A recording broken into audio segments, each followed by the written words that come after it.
Pinatulan ng korte ng 2 hanggang 8 taong pagkakabilanggo ang isang person deprived of liberty o PDL sa New Bilibid Prisons o NBP na inuugnay sa pagpatay sa broadcaster na si Percy Lapid. Ayon sa Department of Justice o DOJ, naghain ng guilty plea ang PDL na si Denver Mayores dahil sa pagiging accessory sa pagpatay sa broadcaster.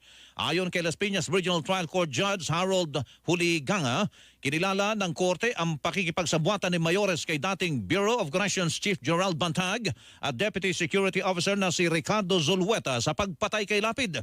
Ang paghatol kay Mayores na nauna ng kinasuhan ng murder ay patunay umano ng pagkakasangkot nito sa pagpatay kay Lapid. Hinatulan ding guilty beyond o bilang accessory sa pagpatay kay Lapid ang 3 Bilibid gang leaders na sina Aldrin Galicia, Alvin Labra at Alfie Peñaredonda. May iba pang mga PDL na nakonvict din sa kasong may kaugnayan sa pagpatay sa PDL na si Jun Villamor na umano'y middleman sa pagpatay kay Lapid. Sa ngayon, mahigpit na minamonitor ng DOJ ang nagpapatuloy na pagdinig sa kaso laban kay Joel Escorial na umano'y gunman sa pagpatay kay Lapid.